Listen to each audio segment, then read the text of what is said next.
OK. Je suis un peu stressé, je dis. C'est beau. Et ça tourne. Je m'appelle François Primeau, je suis professeur de cinéma au Cégep André Laurando et de journalisme et de communication aussi. Je suis québécois, j'aime beaucoup le cinéma québécois, j'aime le cinéma en général, le cinéma du monde. Puis je trouve que notre cinéma, quand on compare, on se console aussi, il est tout aussi bon que le cinéma qui peut être fait ailleurs dans le monde. Je m'appelle Jean-Maxime Touzel, je suis québécois, je suis né ici, je vais probablement mourir ici, il y a des bonnes chances. Puis je suis fier de l'art qu'on est capable de produire, je suis fier de ma culture, je suis fier des films qu'on est capable de créer, puis de la musique qu'on est capable de créer.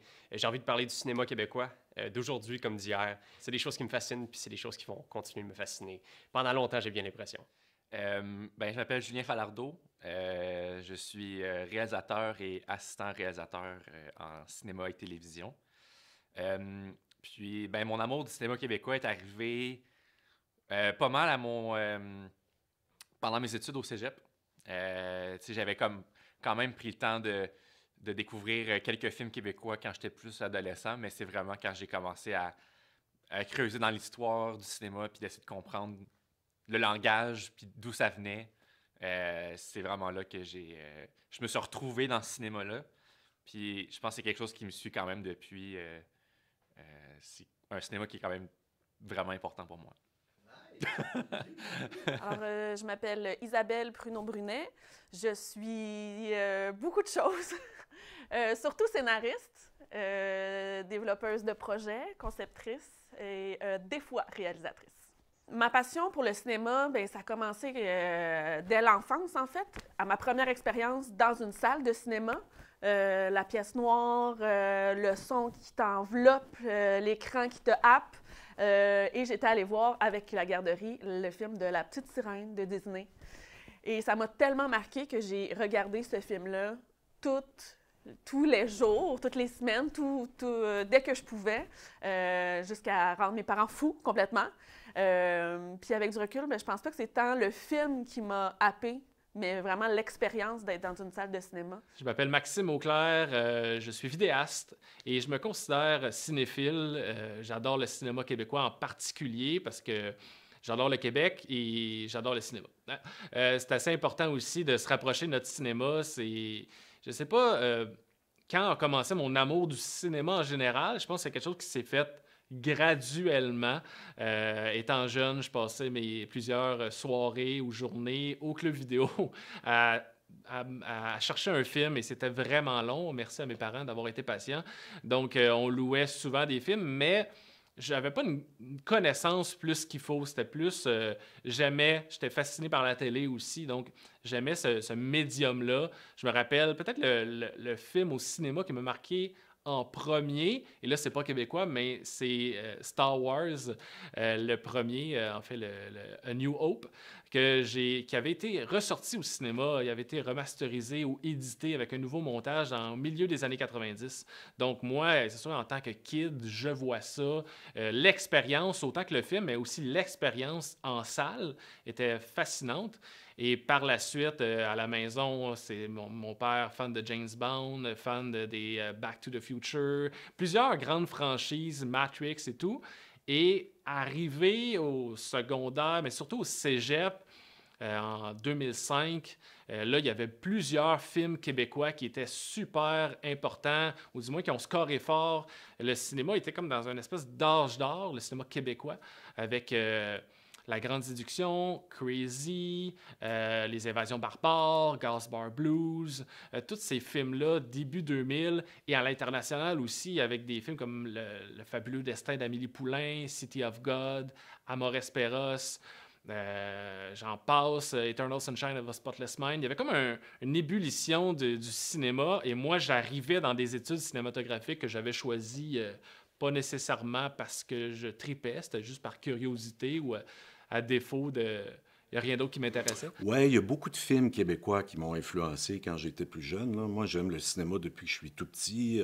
Bon, quand tu commences, c'est le cinéma américain, généralement. La Guerre des étoiles, ces films-là, j'ai grandi dans les années 70. Mais en termes de films québécois, ben, c'est arrivé dans les années 80. Il y a beaucoup de films qui m'ont vraiment impressionné, qui ont créé une impression chez moi, puis qui ont changé un peu comment je vois ça. Les films de Denis Arcand, c'est sûr, on en parle souvent, que ce soit Le Déclin ou Jésus de Montréal, qui, moi, je trouve que c'est un meilleur film encore que Le Déclin de l'Empire américain. Mais particulièrement, un peu plus tard, je devais avoir 21 ans quand c'est sorti, ou 22 ans, c'était Léolo, de Jean-Claude Lauzon. Plus jeune, Fernand avait eu beaucoup de problèmes à l'école. En 5e année, il avait été mis dans une classe d'attardés qui regroupait des schizophrènes, des psychopathes, 2 jumeaux épileptiques, un travesti et un albinos. Même dans cette classe, il avait échoué les examens de fin d'année pendant 3 ans. Un jour, un orienteur en visite à son école lui demanda de faire un dessin. Après 1 heure, il remit une page blanche et insista qu'il avait dessiné un lapin blanc dans la neige.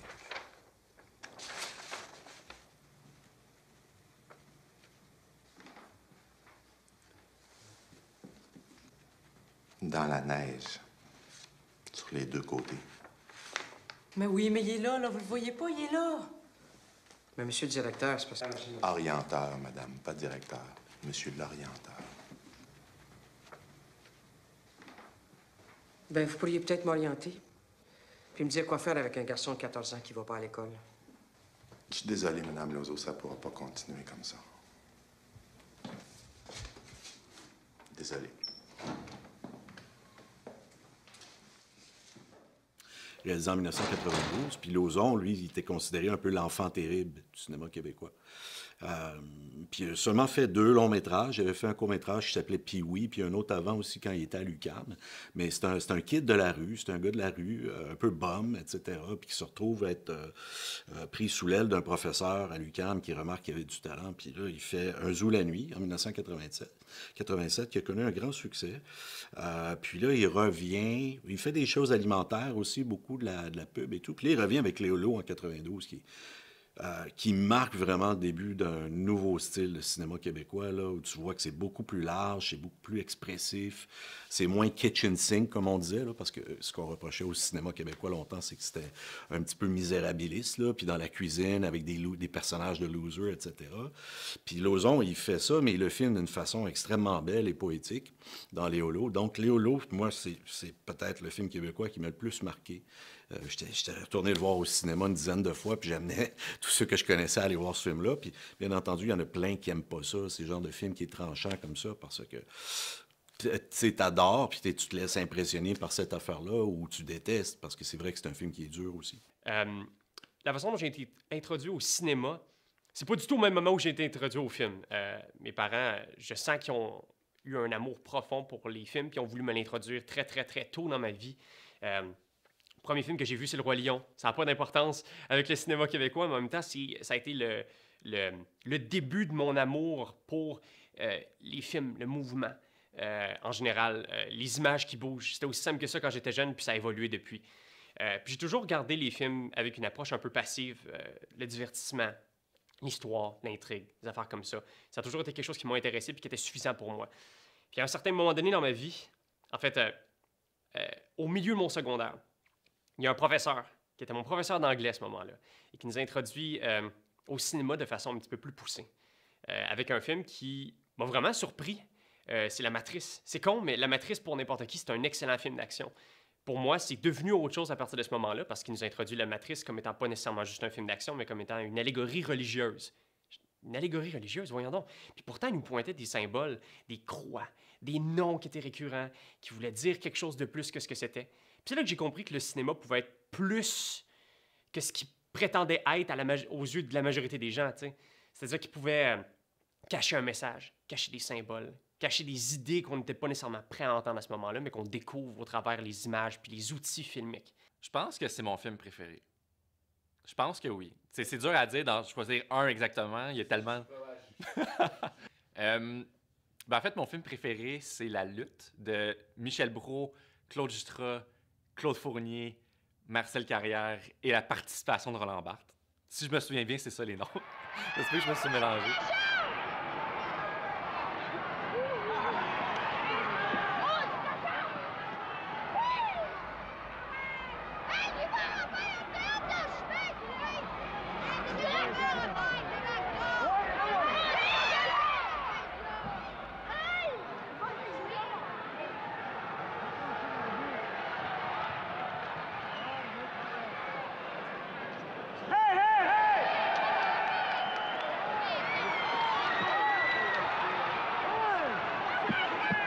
Traverso, un coup de poing asséné à Denucci qui tombe à la renverse et Costello le reprend, le soulève, l'échappe. Changement de partenaire. Costello sera remplacé par Kalmikov qui grimpe sur les câbles. Se prépare à faire un bond dans l'arène. Il saute et frappe Denucci qui est étendu au matelas. L'arbitre va compter les secondes.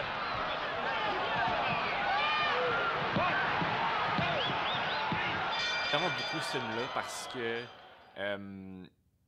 en fait, je vais comme quoter Jean-Claude Labrec, qui est un directeur photo québécois vraiment assez important, qui disait « Quand tu filmes un gros plan de visage, tu filmes un pays. » Puis je trouve qu'à travers ce film-là, on ressent vraiment beaucoup ça. Quand ils ont commencé à faire le film, ils voulaient faire un film justement qui critiquait un peu la lutte parce que c'était arrangé, parce que c'était des mensonges, tout ça. Puis il y a Roland Barthes qui est arrivé, puis il leur a dit « Ben, c'est absolument fascinant qu'est-ce qui se passe avec eux autres. Ils se donnent un spectacle. Il y a une dramaturgie, il y a une mythologie à travers tout ça.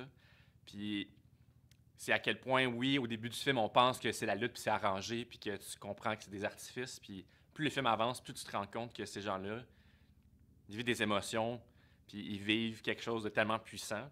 Tu sais, ils arrivent même à se battre entre eux autres, tu sais. Puis, fait que autant au niveau du fond, que je trouve ça tellement intéressant, puis autant au niveau de la forme, que oui, c'est de la lutte, puis c'est des gens qui se battent, mais à travers le film, avec le montage, avec la musique, avec l'esthétique en général, ben tu finis par comprendre que c'est comme si c'était de la danse, fait que c'est comme si les gens regardaient un spectacle de danse, c'est pas juste de la lutte. Fait que je trouvais que ça posait des questions tellement intéressantes sur le statut de spectateur, le statut de spectacle. Qu'est-ce qu'un spectacle? Qu'est-ce qu'un spectateur? Parce que nous, quand on regarde le film, on est des spectateurs qui regardent le film. En tout cas, je trouve qu'au niveau du langage, il y a tellement de choses fascinantes dans les symboles, dans les métaphores. Moi, ça me touche beaucoup. Quand je suis arrivée à la fin de mon secondaire, où il fallait faire des choix pour notre programme au cégep, j'étais complètement angoissée. J'ai toujours baigné dans le milieu des arts par des parents qui s'y intéressaient, mais pas à outrance, mes parents ne travaillent pas là-dedans. J'étudiais en musique, mais je savais que c'est pas là-dedans que je voulais aller. Et je ne savais pas du tout où me lancer.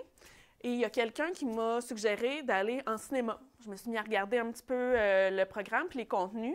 Je suis allée au cégep André Laurando où on offrait entre autres du cinéma, mais aussi de la photo, du journalisme. Je trouvais qu'il y avait quelque chose de très, très, très varié qui me permettait d'essayer des choses. Mais j'excellais pas en français. Je n'étais pas poche, mais je n'étais pas excellente. J'haïssais faire des rédactions écrites. Fait que pour moi, la scénarisation, c'est vraiment venu en faisant des films, en apprenant en expérimentant un peu tous les postes sur un film, parce que vraiment, l'école, à mon époque du moins, ne prônait pas tant que ça l'écriture ludique, l'écriture littéraire ou l'écriture dans le sens de raconter une histoire. Alors, ouais, l'idée de scénariser puis de raconter des histoires, c'est vraiment venu... je pense que j'ai toujours eu ça en moi, là. J'écrivais des livres quand j'étais enfant, mais je faisais aussi un paquet d'autres affaires. J'inventais des tunes, mais je ne suis pas chanteuse. Bien, j'ai habité pendant 6 ans en face d'un cinéma indépendant qui présentait tous les films québécois, tous les films de langue française, en fait, en version originale. Donc, j'en faisais un devoir aussi d'aller les voir, ces films-là. C'est des films tous les films sont bons à voir en salle et c'est pas parce que c'est pas un film de science-fiction ou d'action avec des grands moyens que c'est pas intéressant de le voir en salle. Même un huis clos, un film avec 3-4 personnages, un film avec 500 000 de budget et le fun à voir en salle. Donc, je trouve qu'on a beaucoup de talent au Québec, chez les scénaristes, chez les réalisateurs, évidemment, chez les acteurs. Donc, on a un cinéma riche. Il faut le voir, faut aller l'encourager si on veut qu'il y en ait encore plus. Puis, à peu près en même temps, il y a eu Crazy qui est arrivé dans ma vie. Oh, petit Jésus. Je vais le prendre. Tiens. Il est beau. Je veux voir. D'aussi loin que je me rappelle, j'ai toujours détesté Noël. Peux-tu même dire que c'est que tu as fait? Les autres étaient pas de même. Il n'y en a pas un pareil. Zach est plus doux, c'est tout. Il est plus sensible. Mes frères étaient pour moi 3 abrutis. T'as de l'air de pisser. En commençant par Raymond. Hey! Mon ennemi juré. Gang de sans dessin, vous autres. Un tuxedo, pas de nœud papillon, c'est pas un tuxedo. On est tous habillés pareil, c'est ça qui est beau. Hein? C'est très beau. Contrairement au père de mes amis qui étaient tous banals et sans intérêt, le mien était le meilleur au monde. C'est mal ce que t'as fait là! C'est rien passé, là. Fais un homme de toi une fois dans ta vie, puis dis la vérité! Juste comme les autres. Dieu merci, tu ne seras jamais. Tu peux pas refuser la plus belle chose qui peut t'arriver dans la vie. D'avoir des enfants. Y'a rien de plus beau. This is ground control to Major Tom. You've really made the grade. Puis, en fait, il y a eu Crazy qui est arrivé au cinéma. Et ça a été un film qui a marqué, j'ai l'impression, beaucoup plus de gens que moi. T'sais. Quand je dis que ça a été mon introduction au cinéma québécois puis à mon amour pour le cinéma québécois, j'ai pas l'impression d'être unique à ce niveau-là. J'ai l'impression qu'il y a beaucoup de gens qui ont été introduits à un nouveau type de cinéma à ce moment-là. Parce que c'est un film qui est excellent. C'est un film qui est joué de façon excellente, qui est écrit de façon excellente. J'ai un grand amour pour la musique, de façon générale. Puis ce film-là m'a confirmé que le Québec et la musique étaient indissociables. J'ai l'impression qu'on a toujours une volonté de vouloir s'auto-affirmer aux yeux du monde au travers notre humour, au travers notre cinéma, puis au travers notre musique. C'est probablement quelque chose qui distingue le cinéma québécois, j'ai l'impression, du reste du monde. C'est-à-dire qu'on a un amour pour la musique qui est particulièrement fort parce qu'on emprunte de la France, puis on emprunte du reste du monde en simultané. T'sais. Puis Crazy, c'était un film qui faisait ça de façon excellente. C'est-à-dire qu'on ne pouvait pas enlever la musique du film Crazy sans enlever le message fondamental, le message central du film. Puis à partir de ce moment-là, j'ai voulu regarder les films, puis surtout les films québécois, de façon différente, en me disant qu'il y a peut-être quelque chose de plus que ce que j'étais prêt à voir avant. T'sais. Puis le cinéma québécois, c'est ça qu'on lui reprochait longtemps. C'est que c'était pas un cinéma qui était stylistiquement intéressant, t'sais, parce qu'il faisait de la distanciation puis du plan séquence. Fait que c'est ça, hein? On est capable d'avoir un peu de tout, là. En autant qu'il y ait de la variété puis de la diversité dans les films qu'on fait, c'est ça qui compte aussi. Que ça soit pas tout comme des... faites dans des moules à biscuits, là. C'est pas faire de la saucisse, faire des films.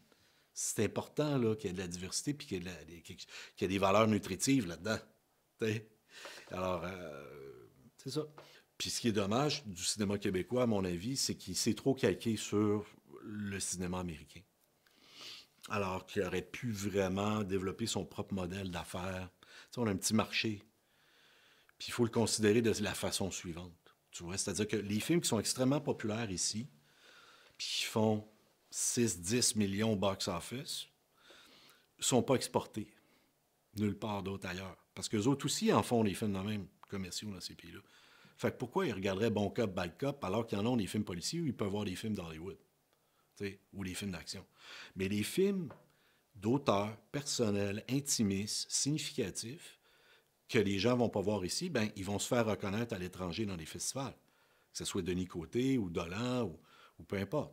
Fait que là, c'est un peu ça la tension. D'un côté, tu as Denis Villeneuve qui va travailler, puis Jean-Marc Vallée qui s'en vont travailler, puis qui ont beaucoup de talent, qui sont très visuels, qui sont des techniciens, des experts des lentilles, de l'éclairage, tout ça, qui font des films extrêmement léchés avec énormément de post-production, puis d'effets.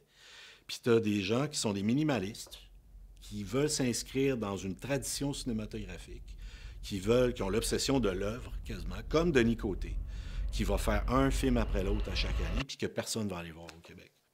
Fait que c'est un peu c'est polarisé, tu sais. Je veux dire, t'as pas grand-chose entre les deux, finalement. Entre les deux, c'est la télévision ou les téléséries. Tu sais, t'as des gens comme Pods qui font des films et qui vont aller tourner des Vikings là, en Europe, super grosse série qui a coûté 100 millions de dollars, etc. C'est-tu québécois encore aussi? Tu sais, on peut se poser la question. Si quelqu'un, Denis Villeneuve, outre le fait qu'il soit un Québécois, né au Québec, il reste-tu quelque chose de québécois dans les films qu'il fait à Hollywood? À part son nom sur le générique, là? Pas sûr, moi. Je ne sais pas s'il amène cette sensibilité-là. Il parle certainement pas des thèmes québécois. Oui, il peut engager une équipe de techniciens qui viennent avec lui, qui viennent du Québec, puis tant mieux, ça crée de l'emploi. Mais au final, les résultats de ce qu'on voit à l'écran, c'est pas pour autant des films, c'est pas des films québécois. C'est pas la nationalité d'un cinéaste qui fait que le film est de cet endroit-là. C'est ça l'affaire. Fait qu'on peut l'admirer pour toutes sortes de raisons, mais certainement pas parce qu'il nous représente à l'étranger, puis il gagne des Oscars ou il est nominé avec les Spielberg de ce monde. Mais moi, ces films me touchent personnellement pas. Personnellement, là, je trouve ça assez froid. Je trouve qu'un peu comme pas mal tous les films du postmodernisme, c'est un peu des coquilles vides. Puis que ce soit Tarantino ou des cinéastes comme ça qui sont énormément admirés. Quand on regarde des films puis qu'au final, on se pose la question, mais qu'est-ce qu'il a essayé de nous dire là, pendant 2 heures, des fois 3 heures, là, des films assez longs? Tu sais, à part le fait qu'il raconte bien une histoire, que ses images sont bonnes, que les acteurs sont puissants, il nous dit quoi, là? On ne le sait pas trop. En fait, il ne nous dit pas grand-chose. T'sais? Puis moi, je suis un de ceux qui fait partie de la vieille école, qui aime ça, se faire raconter des histoires, puis se faire dire des choses sur la vie, des regards singuliers sur des sujets parfois difficiles, etc. Fait que... le film québécois qui m'a le plus marqué, c'est, en fait, tous les contes pour tous. Ça a été hyper marquant dans ma vie. On a la chance au Québec d'avoir eu cette série de films-là qui s'adressait aux enfants, qui mettaient en valeur les enfants, qui les mettaient en action, qui les mettaient en situation de pouvoir, en fait. C'est eux qui menaient l'action, c'était pas à la remorque d'adultes. Puis ça a été hyper inspirant pour moi, autant comme humain, comme citoyenne que comme créatrice au final, tu sais. Puis aujourd'hui, je fais beaucoup de jeunesse, entre autres pour ça, parce que ces films-là m'ont marqué. Puis c'est ça, que j'ai envie de donner cet élan-là aussi à la nouvelle génération d'agir, en fait, puis d'avoir des projets, puis de s'accomplir. Plus tard, un des films qui m'a vraiment beaucoup marqué, c'est Un crabe dans la tête d'André Turpin. C'est le premier film qu'il a réalisé. C'est un directeur photo. Normalement, c'est lui qui tient la caméra, qui fait les images, ce qui fait que le film est magnifique. Mais ce qui m'a surtout capté, moi, c'est la qualité des personnages. C'est ce que j'aime beaucoup, en fait, aussi, je pense, chez les films pour enfants. C'est ces personnages-là qui sont très forts, très colorés, avec beaucoup de conflits, mais avec beaucoup d'humour aussi. Pour moi, c'est important qu'on puisse avoir cette lumière-là aussi à travers une histoire, d'avoir autant du drame que de l'humour. C'est ça la vie aussi, hein?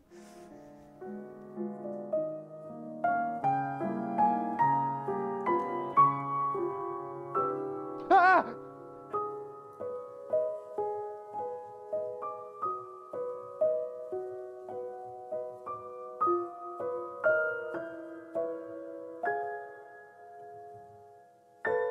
Sur une échelle de stress de 0 à 10, tu serais à combien? -2. -2, fait que t'es vraiment à l'aise. Ah, non, je suis bien à l'aise. Poser des questions sur le cinéma québécois. Et si tu réponds pas, tu perds ta citoyenneté. Ce serait quoi, mettons, tes connaissances sur le cinéma en général? En général? Ouais. 7. Ben 8, non, 8. Fait que t'as vu 80%. Parce que je me tiens avec du monde qui connaissent beaucoup de trucs, fait que je me considère comme un 7. Mais je pense que si je me compare à tout le monde, je suis un 8. OK. Puis dans le cinéma québécois, ben Michel? 4. Ce serait... Peut-être un 7. Un 7? Ouais. OK. Fait que 70% des films... Ben oui.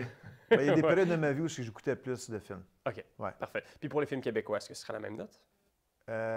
5, 6. 5, 6. Ouais. Ben, c'est prétentieux de dire 10, mais non, je vais dire 8 pour être safe. Ouais, parce que t'as pas vu tous les films. Non, Ouais. mais j'ai une bonne mémoire. Des fois, je les ai pas vus, puis comme je connais des affaires sur le film. Peux-tu me nommer 5 réalisateurs, tout pays confondus? 5 réalisateurs... De films? OK. Hey,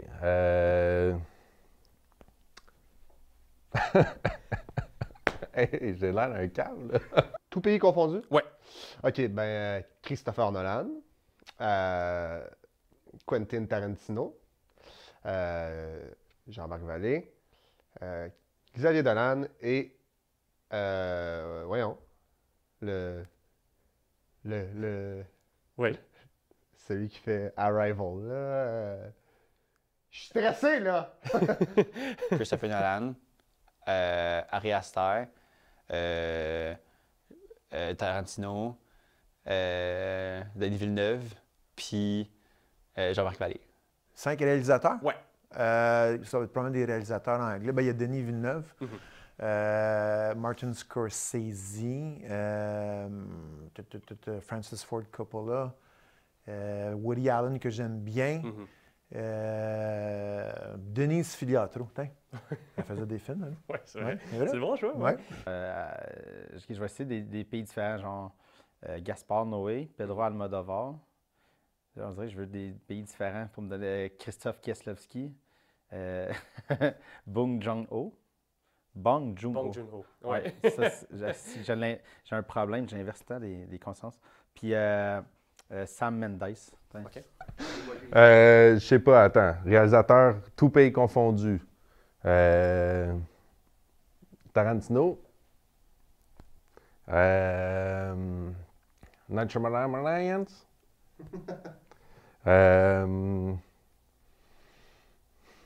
Colin, chemin pourri. Christopher Nolan. Et, non, c'est pourquoi il me manque lui? Pourquoi il me manque lui? Arrival. Il est très connu. Oui, je sais, puis je l'aime beaucoup. Oui, mais là, Dune, le gars, Monsieur Dune. C'est quoi son nom, Astic?